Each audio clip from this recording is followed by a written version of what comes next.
اصول ہے کہ لوگ کہتے ہیں کہ یہ پڑھانے والا کہ جو استاد ہوتا ہے وہ شاگرد سے افضل ہوتا ہے علم کے اعتبار سے، کیونکہ اس نے اس کو پڑھایا. تو دنیا میں کوئی یہ کہہ سکتا تھا کہ آپ نبی صلی اللہ علیہ وسلم کو آخری نبی کہتے ہیں اور آپ کہتے ہیں کہ ان کے مقابلے میں کوئی نہیں ہے، لیکن ان کو تو فلاں شخص نے پڑھایا، وہ تو فلاں شخص ان کا استاد تھا. تو کوئی بندہ یہ نبی پاک صلی اللہ علیہ وسلم کی طرف یہ آپ کی ذات میں، آپ کی سیرت میں کوئی مرتبے کو کم کرنے کے لیے اس طرح کا جملہ استعمال کر سکتا تھا. تو آپ کو پتا کہ جن لوگوں نے نبی پاک صلی اللہ علیہ وسلم کی خدمت میں جو ہے وہ ذات پہ گستاخیاں کرنے کی کوشش کی، تو انہوں نے کیا کیا آپ پر حملے نہیں کیے. لیکن اللہ تعالیٰ نے چاہا کہ دنیا میں کوئی ایسا شخص ہے ہی نہیں جو میرے مصطفیٰ کو پڑھا سکے، اور پھر اللہ تعالیٰ نے کائنات پر برتری ظاہر کرنے کے لیے اللہ نے حضور علیہ الصلوۃ والسلام کے بارے میں فرمایا کہ الرحمن علم القرآن. تو سرکار دو عالم صلی اللہ علیہ وسلم کی ذات کو بھی اللہ فرماتا ہے کہ میں نے خود پڑھایا، اور ادھر حضرت آدم علیہ الصلوۃ والسلام کو بھی اللہ فرماتا ہے وَعَلَّمَ آدَمَ الْأَسْمَاءَ كُلَّهَا. آدم علیہ الصلوۃ والسلام کو اللہ تعالیٰ نے تمام چیزوں کے جتنی کائنات میں چیزیں ہیں جو بھی اللہ نے مخلوق پیدا کرنی تھی، یا جو اللہ نے مخلوق، جو اللہ جس مخلوق کو خدا پیدا کر چکا تھا، جو مخلوق پیدا ہو چکی تھی، چاہے اس کا تعلق جنوں سے ہو، انسانوں سے ہو، فرشتوں سے ہو، آسمانوں سے ہو، زمینوں سے ہو، اور جو بھی مخلوق خدا نے پیدا کی، اللہ کے علاوہ اللہ کی ہر مخلوق جو خدا نے پیدا کی اور جو قیامت تک پیدا ہونے والی تھی، خداوند قدوس نے حضرت آدم علیہ السلام کو ان تمام کا علم عطا کیا. اسی لیے کہتے ہیں کہ نبی جو ہوتا ہے، نبی کا معنی ہی غیب کی خبریں بتانے والا، وہ خبریں بتانے والا جس سے کوئی دوسرا واقف نہ ہو. یہاں ایک بات اور سمجھ لیجیے کہ جب آدم علیہ الصلوۃ والسلام کا جسم کا سراپا تیار ہوا تو اس کے اوپر صاحب در منصور حضرت علامہ جلال الدین سیوطی رحمۃ اللہ علیہ، یہ ایسے مفسر ہیں کہ آپ نے قرآن حکیم فرقان مجید کی 2 تفسیریں لکھی. کتنی لکھی؟ 2.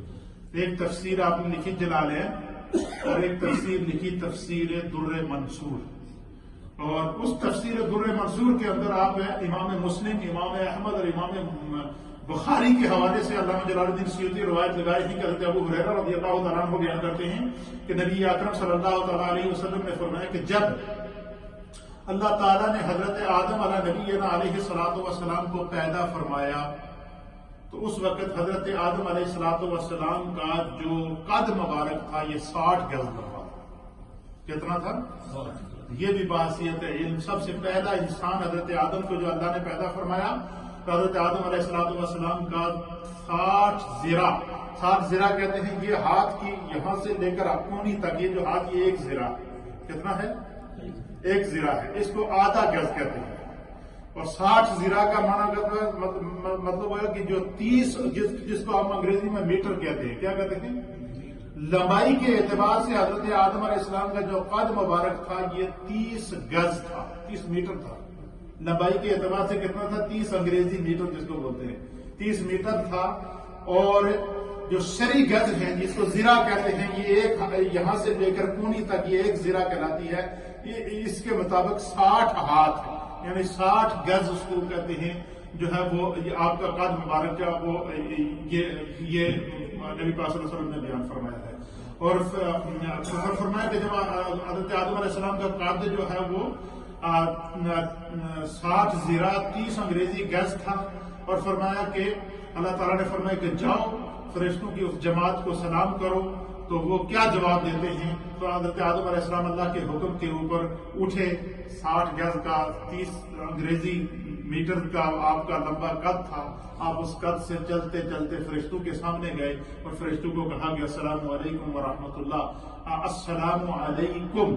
تو فرشتوں نے جواب دیا وعلیک السلام ورحمۃ اللہ، آپ پر اللہ کی سلامتی اور اس کی رحمت ہو.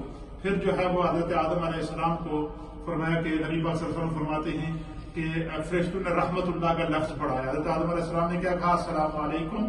فرشتوں نے وعلیکم السلام ورحمۃ اللہ کہا، رحمت اللہ کا لفظ پڑھایا.